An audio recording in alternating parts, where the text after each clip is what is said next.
Right, so apart from what we've spoken about, there are other things that you need to understand in corporate reporting exclusively.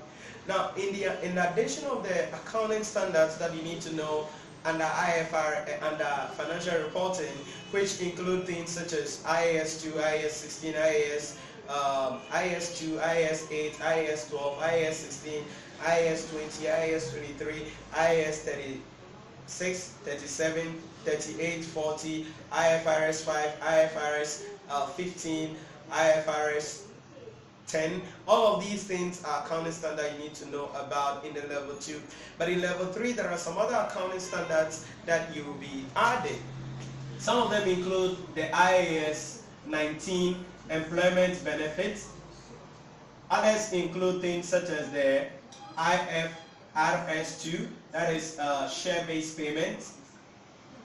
Then IFRS 8, operating segment, right?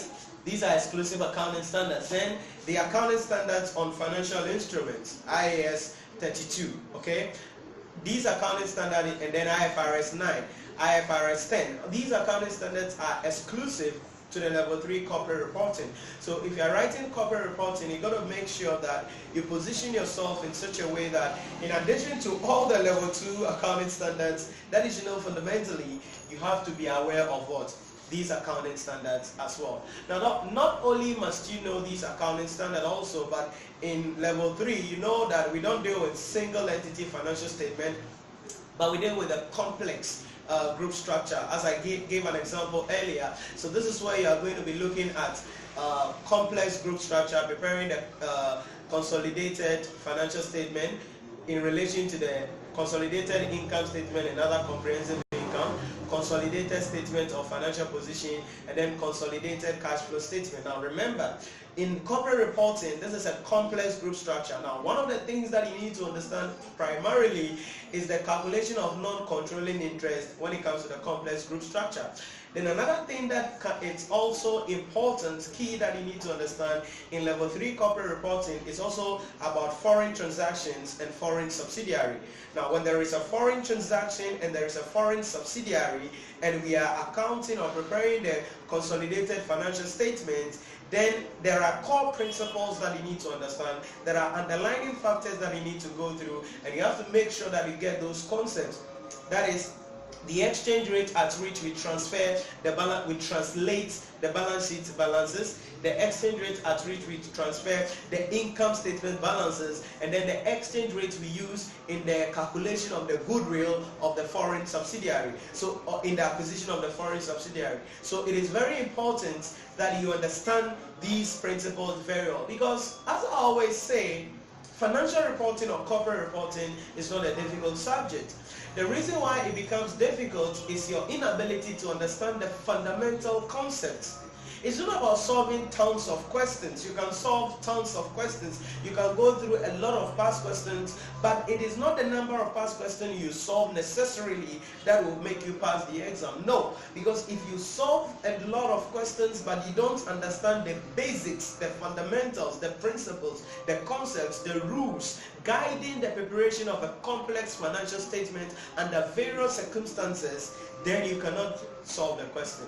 So this is how I want you to take the subject. So irrespective of where you are going for lectures, irrespective of the lecturer that you are under, you need to position yourself in such a way that you are able to identify, this is a rule, this is a principle, this is how this will be done, irrespective of how the question is stated. This is how this will be done. Now, sometimes lecturers will tell you, yes, this is a rule. Other times they will not tell you. But if I'm teaching you, when I'm telling you something, I tell you this is a fundamental concept, this is a fundamental rule, this is an underlying assumption. You must make sure you understand it. So you must position yourself irrespective of the environment you find yourself in, especially if you're writing corporate reporting and preparing for May 2019, to identify, when you get to complex financial statements, to identify what are the rules. It is not just jumping on solving questions. It is about the rules, the basic rules. Once you're able to journal the basic rules, once you're able to write out the basic rules, then when you pick a question and you read a question, then you know that, okay, this is a rule that I need to apply. If it is a foreign subsidiary, This is the rate I must use to translate their balance sheet. This is the rate I have to use to translate their income statement. This is the rate I have to use to calculate the goodwill of the acquisition. This is how I have to calculate the non-controlling interest. These are principles. These are concepts. So you must make sure you understand them. You must make sure you understand them. Then another thing that you'll be learning in corporate reporting, which is also important, is the issue about business valuation for initial acquisition or initial IPO and then mergers and acquisition.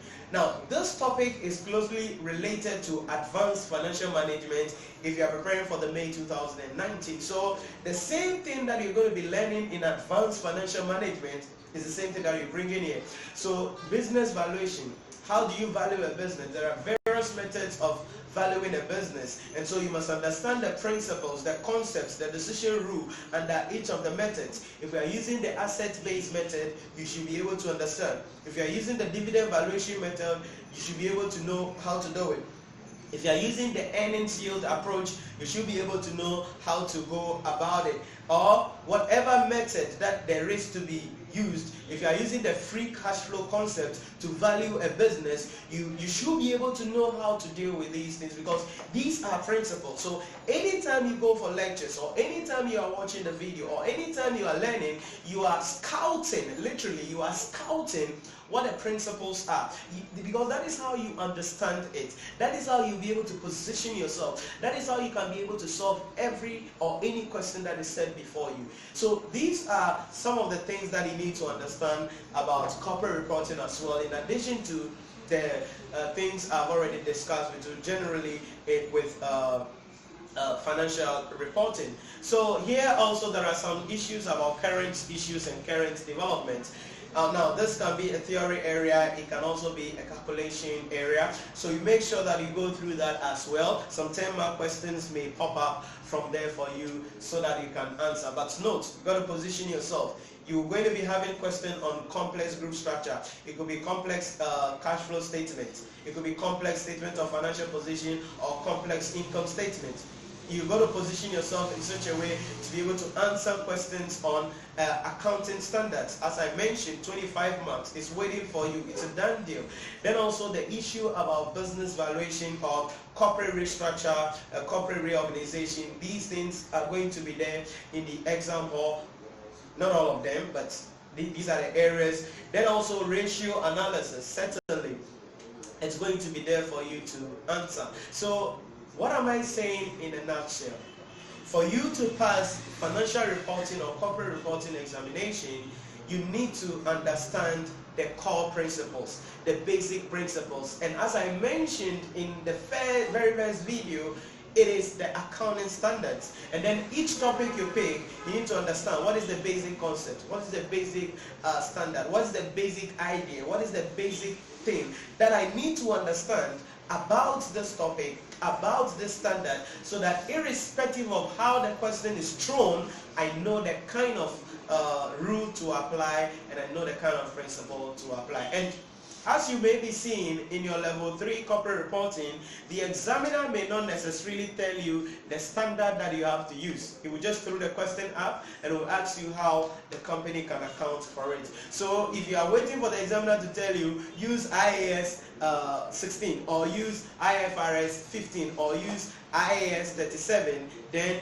you are literally smoking something, like literally as my mentor says, it's like you are smoking something, like it's not going to happen, right? It's not going to happen. So you need to position yourself, understand all the accounting standards, and I know that you can pass the exam. As I mentioned, make sure you subscribe to my YouTube channel, because I'm going to be releasing videos every single day on various lessons, and comment below with any question that you have to ask, and keep on following me and sharing this video on Instagram so that it will help to reach more people on the platform, so that they can get more value and pass their examination. So I'll see you in another session as we talk about other areas about the ICA May 2019 examination.